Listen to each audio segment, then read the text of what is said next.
Hello hi నమస్తే welcome to my YouTube channel. ఈరోజు నేను ఒక మంచి రెసిపీ చూపించబోతున్నానండి. అది సాల్మాన్ ఫిష్ ఫ్రై. చాలా మంచి ఫిష్ అండి. ఇది చాలా పోషక విలువలు ఉండే ఫిష్. అన్ని ఫిష్ల్లో రిచెస్ట్ ఫిష్ ఏదంటే సాల్మాన్ ఫిష్. మనకు డాక్టర్లు అందరూ ఈ ఫిష్ని సజెస్ట్ చేస్తారండి ఎక్కువగా. ఎందుకంటే ఈ ఫిష్లో చాలా పోషక విలువలు ఉన్నాయి, అన్ని ఫిష్ల కంటే ఎక్కువ ఉన్నాయండి.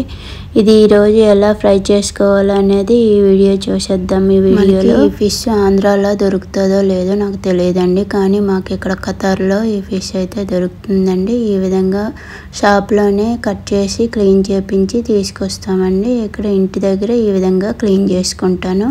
ఈ ఫిష్ని వీక్లీ 3 times తీసుకోవడం వల్ల మన హెల్త్ చాలా బాగుంటుందండి. ఎందుకంటే ఇందులో ఒమేగా 3 ఫ్యాటీ యాసిడ్స్ పుష్కలంగా లభిస్తాయి. నాన్ వెజ్లో అయితే ఇందులోనే రిచ్గా మనకు ఒమేగా 3 ఫ్యాటీ యాసిడ్స్ అయితే దొరుకుతాయండి. ఈ విధంగా ఫిష్ని నీట్గా క్లీన్ చేసుకోవాలి. ఇలా క్లీన్ చేయడం వల్ల ఆ పొట్టుపై ఉండే చిన్న చిన్న దాన్ని ఏమంటారు పులుసు లాంటిది అవన్నీ పోతాయండి. నీట్గా క్లీన్ చేసుకోకపోతే ఫిష్ అనేది స్మెల్ బాగోదు. నీట్గా క్లీన్ చేసుకున్నాక ఫ్రై చేసుకోవాలి, అప్పుడే టేస్ట్ బాగుంటుందండి. చూడండి, చూడడానికి పింక్గా ఎంత బాగా కలర్ఫుల్గా కనిపిస్తుంది ఈ ఫిష్. ఇలా కడిగి పెట్టుకున్న ఫిష్ పైన ఇలా సాల్ట్ని 2 tablespoons సాల్ట్ని వేయాలండి. ఇలా చల్లుకోవాలి. తర్వాత పసుపు, కారం, మన స్పైసీకి తగ్గట్టు కారం వేసుకోవాలి. తర్వాత గరం మసాలాని కూడా యాడ్ చేసుకోవాలండి. గరం మసాలా, చికెన్ మసాలా పౌడర్ ఉంటే చికెన్ మసాలా యాడ్ చేసుకుంటే టేస్ట్ బాగుంటుందండి. నాకైతే చాలా ఇష్టము, అందుకే చికెన్ మసాలాని యాడ్ చేసుకుంటున్నా. కొత్తిమీర, పుదీనా, లెమన్, నిమ్మరసాన్ని కూడా యాడ్ చేసుకోవాలండి. ఇలా లెమన్ని స్క్వీజ్ చేసుకోవాలి. లెమన్లో సీడ్స్ అయితే పడిపోయండి, అవి నేను తీసి పక్కన పెట్టేసుకుంటాను.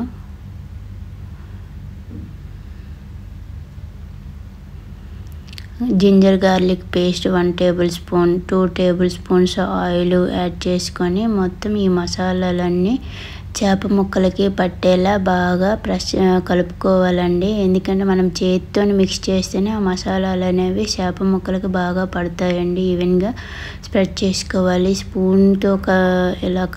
స్పూన్తో కలుపుకుంటే ఆ మసాలాలు చేపకి నీట్గా పట్టుకోవండి. ఇలా చేప ముక్కలకి మసాలాలన్నీ పట్టించి మీకు టైం ఉంటే డీప్ ఫ్రిడ్జ్లో 1/2 hour పెట్టి ఫ్రై చేస్తే మసాలాలన్నీ చేప ముక్కలకు బాగా పడతాయండి. నాకు టైం లేదు, వెంటనే ఫ్రై చేస్తున్నా.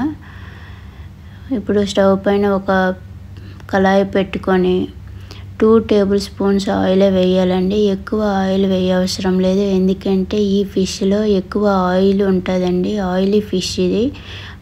2 tablespoons ఆయిల్తో మొత్తం 3 పీసులు ఏగిపోతాయండి. మొత్తం ఫిష్ అంతా ఏగిపోతుంది. చూడండి ఎంత బాగా కనిపిస్తుందో. ఎందుకంటే ఈ ఫిష్లో ఆయిల్ ఎక్కువ ఉంటుంది కాబట్టి తక్కువ ఆయిల్ వేసుకొని లో ఫ్లేమ్లో పెట్టి మంటని స్లిమ్లో పెట్టి వేయించాలండి. అప్పుడే ఈవెన్గా లోపల వరకు కుక్ అయ్యి ఏగుతుంది. ఇలా మూత పెట్టుకోవాలి. ఆయిల్ వేడెక్కాక ఫిష్ని ఆ కళాయిలో వేసుకున్న తర్వాత ఇలా మూత పెట్టి 5 minutes ఉంచాలండి. అప్పుడు లోపల వరకు బాగా ఏగుతుంది. చూడండి, ఇప్పుడు మరొక వైపుకి టర్న్ చేసుకోవాలి. టర్న్ చేసుకున్నాక కాసేపు ఉంచండి. చూడండి ఎంత బాగా వేగిందో. ఇంకా ఫిష్ రెడీ అయిపోయిందండి. ఇప్పుడు ఒక ప్లేట్ తీసుకొని దానిలోనికి సర్వ్ చేసుకోవాలి. ఇలా మనం చేప ముక్కలన్నింటినీ ఫ్రై చేసుకోవాలి. సిమ్లో వేపడం వల్ల లోపల వరకు కుక్ అయ్యి టేస్ట్ బాగుంటుందండి. ఏవైనా సిమ్లో వండితేనే దాని పోషక విలువలు పోవండి. చూడండి బ్యూటిఫుల్గా కనిపిస్తుంది. ఫిష్ అయితే రెడీ అయిపోయిందండి. Salmon fish ready. ఈ వీడియో మీకు నచ్చినట్లయితే మీ ఫ్రెండ్స్ అండ్ ఫ్యామిలీ మెంబర్స్కి షేర్ చేయండి. Please subscribe my channel. Thank you for watching. Bye.